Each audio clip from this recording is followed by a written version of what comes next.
Good afternoon, good evening, and welcome to everybody, and welcome to another episode of What's the Point?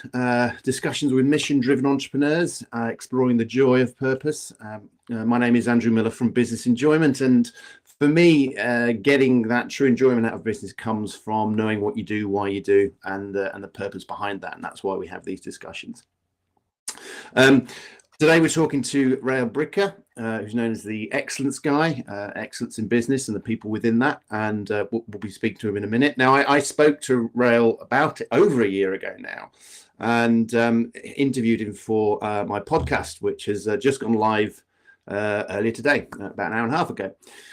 So do check that out. We're not going to be going over the contents of that podcast. That's going to take us through his journey and his story and his experiences and got us up to date. But I wanted to know what's been happening with Rael since we caught up, because it's a while ago now. So I'm looking forward to introducing to you and finding out more what he's got to share with us.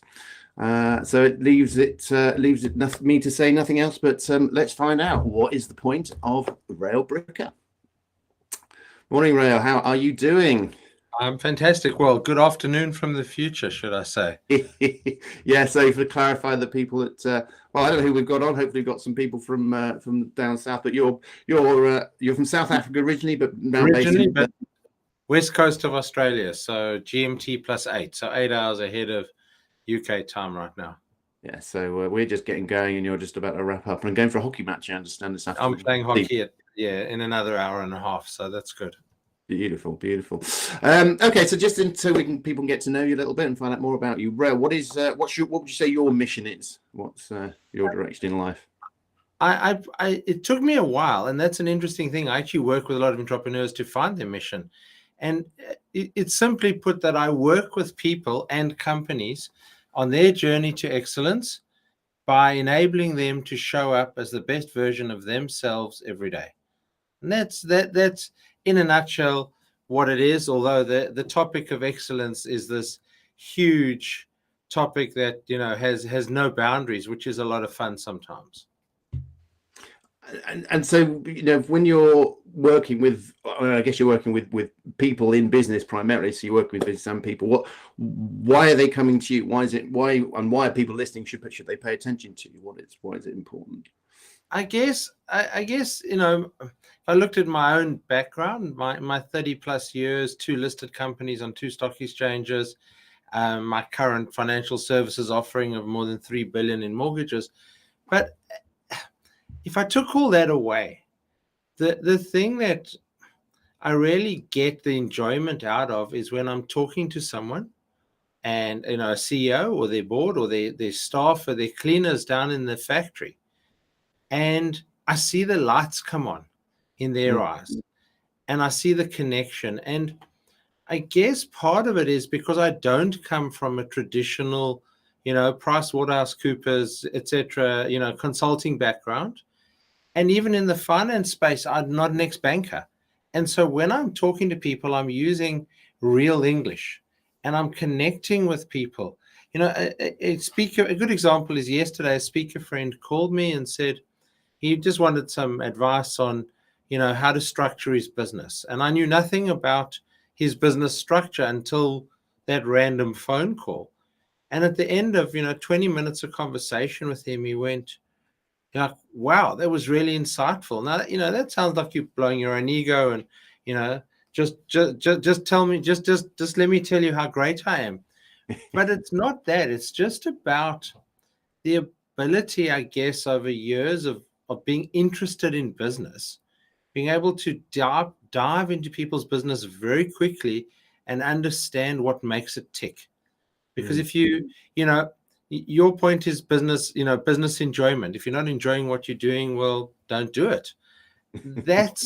But that's exactly what it is. It's about, I love business. I love success. I'm not jealous of the person who's making 5 times or 10x is the big word now. Everyone wants you to 10x, right? So someone who's making 10x what I earn, I don't care.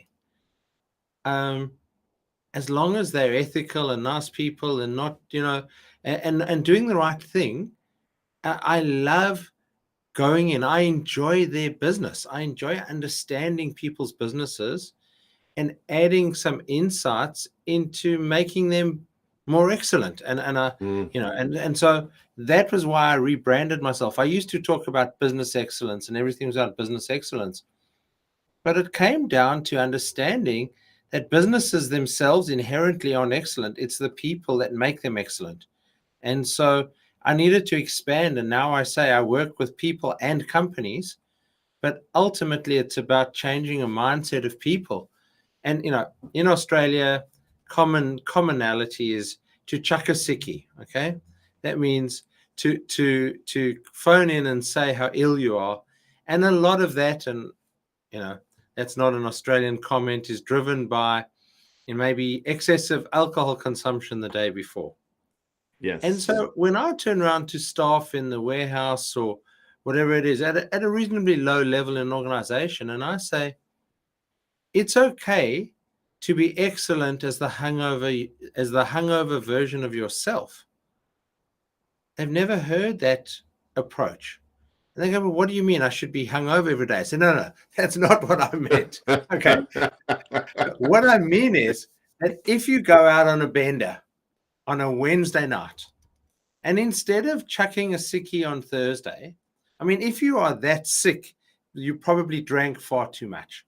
But if you go out and have a number of beers with your mates and you're feeling a little under the weather in the morning, the company benefits more from you being there as the best version of your hungover self than not being there at all when they have to scramble to find someone to fill your place. Yeah. And so that's the approach that I want people to take is, it doesn't matter you've had a bad night, the kids have kept you up the whole night, all those things. You wake up in the morning, and even though you are tired and irritable, you show up as the best version of your tired and irritable self. Yeah. And so that's what excellence is about. It's not about comparing. It's not about, I talk about a journey, but a journey is not always linear. Sometimes we have to make a U-turn and go backwards and forwards. So on this journey to excellence, you're there at a point and you go, I've got to make a U-turn. I've got to go back. It's not a linear journey, but it is a journey. That's the point. It is showing up as the best version of yourself every day.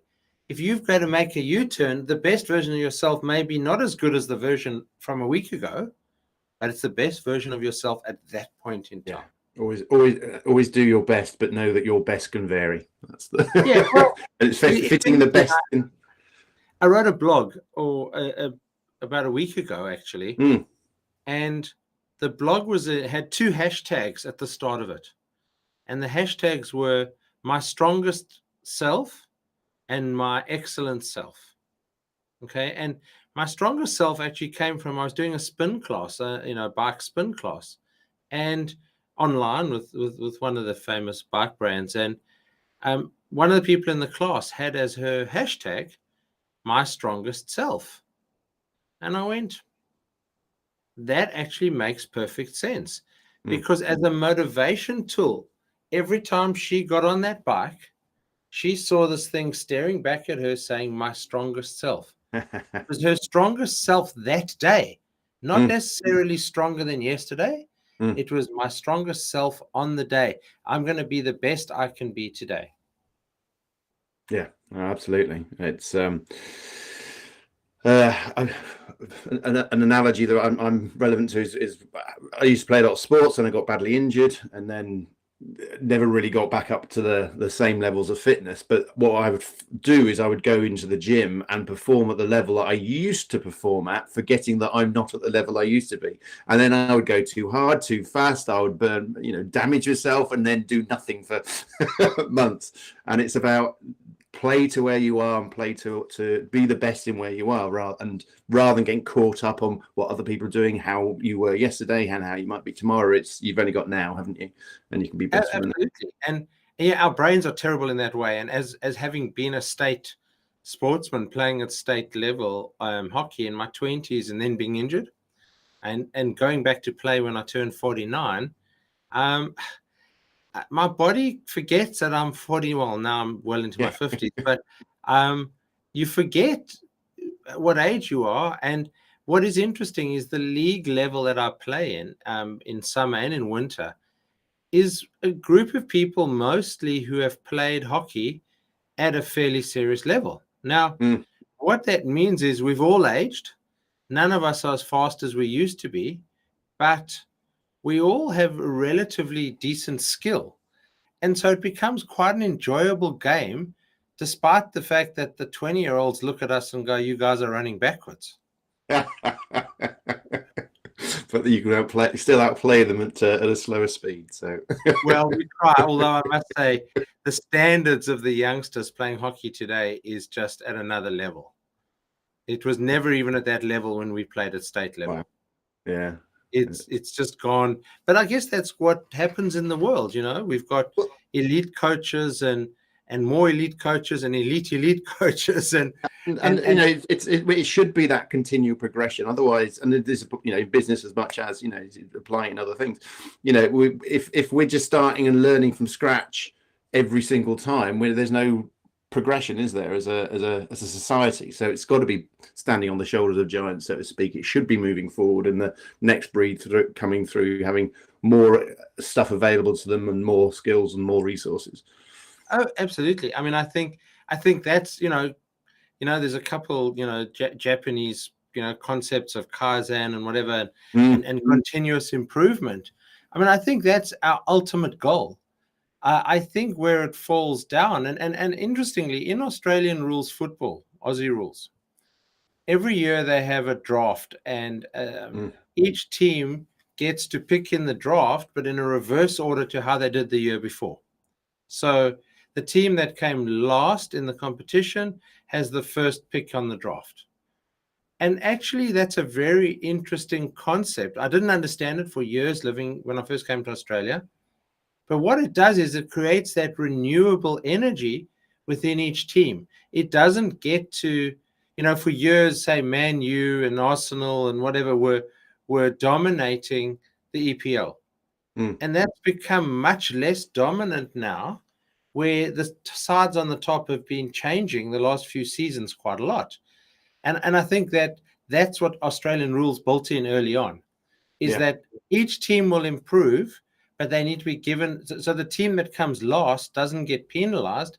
They actually get a bonus because they get to pick young talent that'll be their talent for a few years' time, which is that continuous improvement and growth. And everyone benefits as a result. Yeah. And you'll see the winners of the grand final. There are, yes, some teams haven't won for 20 years, and other teams haven't won for 40 years, and some have won every 5 years. But that's as a result of coaching and culture and all the other things in that team. But each of those other teams is actually at least getting a chance. Yeah. So you bring it back to you mentioned about the blog that you posted recently, and you said that there was something in there, because I'm interested to know what if there was like a key nugget that anybody can take away from this that all business should be think of. And I know that's quite a broad spectrum, but I think you came up with something recently, so it's worth running through that. So again, writing that blog was interesting because there's no point in writing a blog sometimes, and I do that often. I'll be observing something and I'll just go, I'm going to write a blog on that, and then I get to 1,000 words and I go, what was the point? Like, what was the it was an interesting idea, I observed something interesting, but what was the point? And so I observed this person in the spin class with my strongest self, and then I added my excellent self as the hashtag. But truly, I started thinking about the advice that I give business owners and employees about becoming their excellent self. Okay, my excellent self for the hashtag.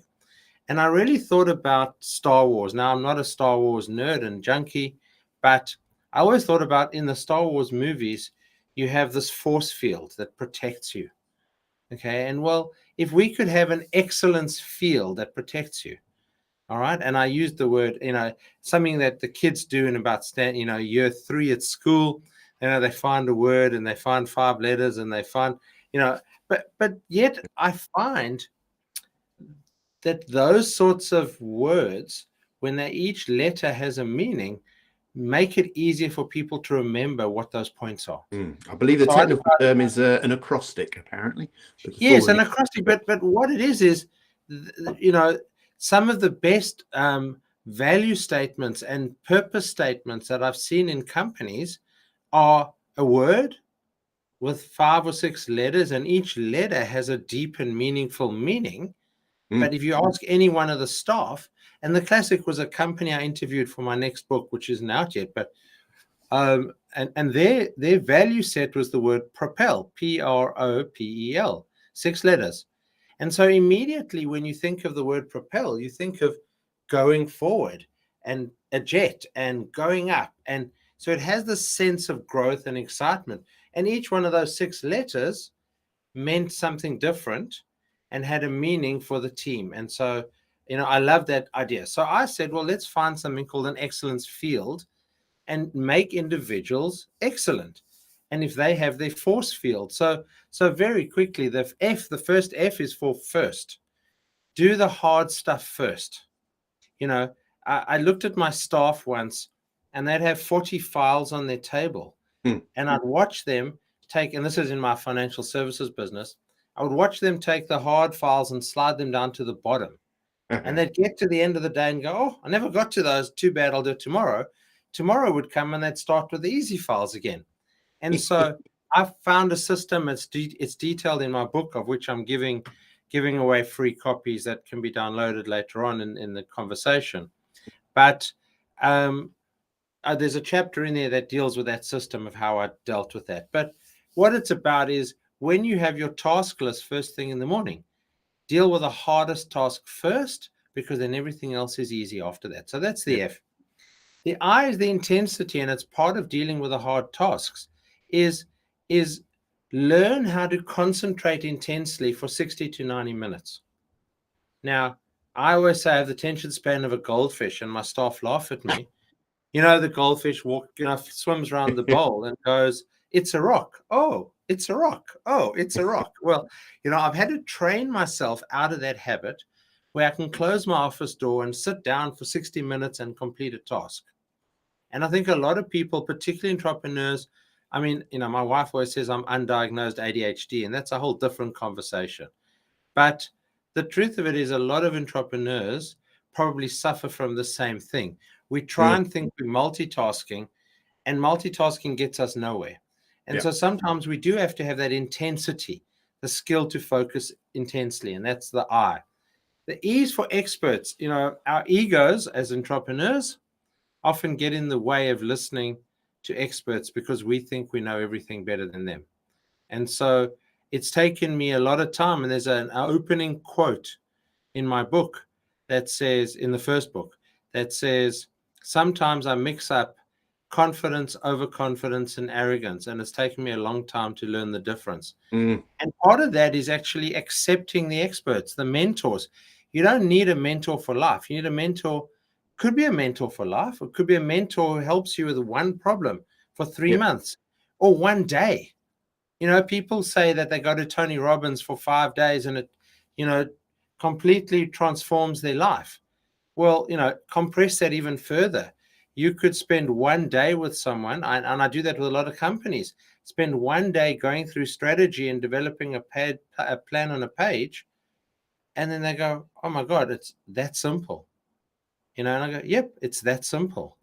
But it was a process to get there over an 8 or 10 hour day. Yeah. So the third one is experts, is just accepting that you can look out for experts. And experts are not the people who know all the answers. They're people who know where to find the answers or get the answers out of you. Yeah. Okay. And the fourth one is love. And that's not, that's about passion. You talk about business enjoyment. Could be business love for that matter. It's about loving what you do. We live in an age of quiet quitting. We live in an age where the latest Gartner surveys are saying 55 to 65 or even higher percentages of staff are disengaged from the organization. That means they don't love what they're doing. Okay. We need to be passionate. The story, and I tell it often, is of Kennedy at Cape Canaveral, the space station, the space center in Florida, and he was walking around in 1962. That's 5 years before man got to the moon, and he saw a cleaner furiously cleaning, and he said, "What are you doing?" And he said, "I'm doing my part to help get a man on the moon." Today, that would be politically incorrect to use the word man, but that's a separate thing. But that cleaner was showing that he loved what he did because he understood his greater purpose. Yeah. And the last one, D, is discover. You know, I've got this absolute passion for discovery, for seeing new places. Again, part of my ego for years, I'd go to places as a tourist and try and be a local. And that's silly. Go to places as a tourist and be a tourist. Actually get to enjoy the touristy stuff. You know, I visited Israel a few months ago, and I told my staff, well, my staff told me, you need a holiday. We will check your email. We will message you, text you, and tell you if there's anything we need to talk to you about. But we don't want to see you responding to emails. And so I did that for 2 weeks. You know, twice they called me and said, look, we have to deal with the problem. What are we going to do about it? But I actually became a tourist. I did touristy stuff. I wasn't embarrassed to be a tourist. I didn't try and be a local. And I think that applies to everything in our lives. Walking down our street, you know, sometimes we go, oh, yeah, I'm just going to my local coffee shop. Well, that's great, but it may be your local, and they recognize you and call you by name and know what coffee you want. But did you ask the person behind the counter how their day is going and how their life is going? Probably not. And so that's part of that D. It's about discovering. I love sunrises and sunsets. And I love photographing sunrise and sunset because everyone's different. So the fifth of those fields, FIELD, is to discover. It's just love discovering. And then if you discover things, your journey to excellence, it's an enjoyable journey because you're discovering new things along the way. Yeah. I think the obviously they're connected with the L stood out with the love, because that hit on a number of things that you're saying there and what we said before. So it's that loving what is thing. So the discovering thing you were talking about, and being it's okay to be a tourist when you're a tourist, and it's actually accepting that you're a tourist and loving the fact that you're a tourist and loving the discovery part of it, isn't it? Rather than trying to be something that you're not. So just accept who you are, and it's back to that excellence, being the best version of you on the day. Oh, absolutely. And having, and I guess even all of that, the love and the loving what you do and discovering new things, is about, you know, watch children when they discover new things. They have this awe that they show, and as adults we often suppress that. You know, oh, that's a nice view, but I can't be too excited because then I look like every other tourist. Well, why not? Yeah, why not? Why not connect with a good experience? You know. Yeah, and the other thing was going back to something you said right at the beginning, where you were saying that you see people that are more successful than you, and that's okay. And again, that's another reflection of what you've just said there, because it was a conversation I had with somebody. I think it's the Future podcast coming out soon, and he's saying that the trick for him, or the challenge for him, which he managed to work out, was taking pleasure in your own success, but also taking pleasure in other people's successes. And within that balance of work on self and appreciate what other people are doing, you know, that love going before, you can come from a better place rather than being worried about what other people are doing and comparing and all that sort of stuff.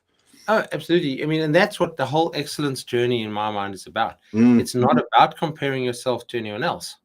It's not, you know, it's people. In the building where I have my offices, there is a gym, a strength gym, and you know, I've popped in there to chat to the owners, you know, during the day when it's quiet, and to see how they're going.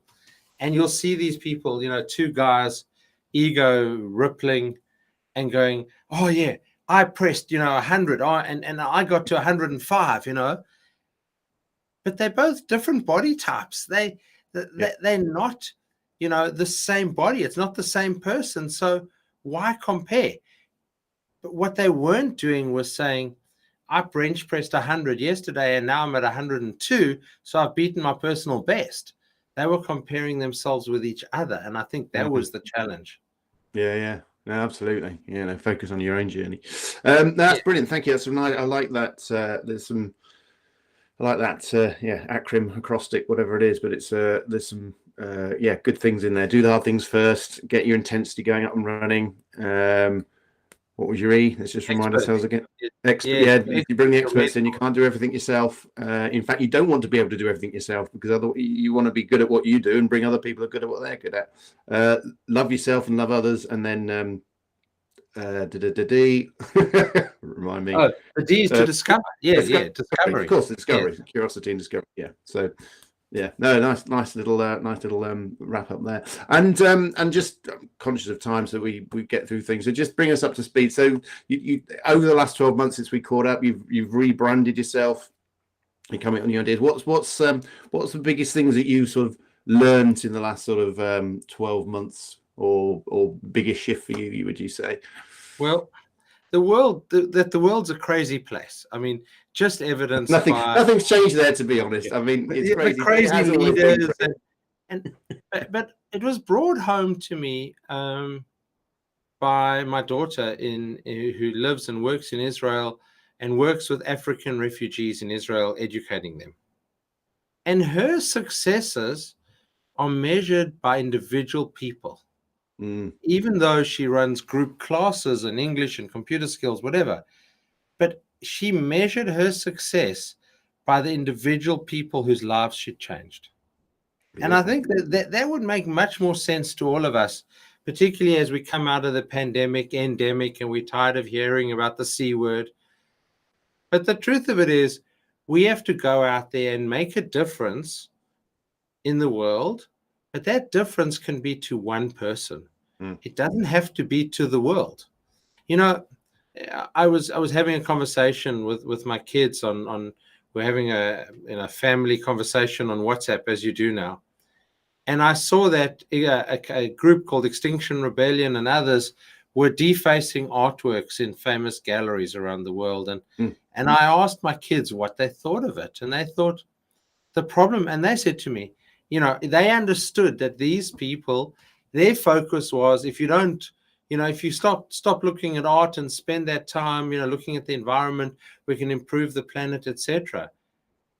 But that their goals were so big and lofty that no one understood them. And that was an interesting conclusion from some Gen Zs and younger millennials about what was going on. They fully believed that we have climate change and the world is getting hotter and all those other things. But they just felt that these organizations had such a big picture approach. They weren't actually achieving anything on a day-to-day basis by what they were doing. So that was one of my learnings. The other one was working with companies. I've struggled because there's an old saying that says the soft stuff is the hard stuff. It's easy to measure numbers. The problem with numbers in measurement is that they're 12 months old or 6 months old or 2 years old. And you could have started talking to a client 12 months ago, made the sale 6 months ago and got paid now. So your bank account now reflects activity over 12 months. It doesn't reflect any future activity. And I've always struggled with companies to try and engender in them an idea of measuring the soft stuff. And so since we spoke in July 21, I've actually developed a new tool that's unique in the world. And I've researched it and no one else has developed this. So it's called the Business Excellence Indicator. And it really looks at 3 areas of a business: strategy, leadership, and culture, and puts a number on it. Wow. So you get a business excellence indicator or index, and then you get an index on a scale of 0 to 100 of your strategy, your leadership, and your culture. And that gives you, and then it highlights specifically what areas the team, and you can break it down by silos within the organization or the overall organization. You can cut and dice the data whichever way you want it. But it gives you an indication of what areas in the soft skills, in the soft stuff, leadership, culture, and strategy, require you to do some work. as a company.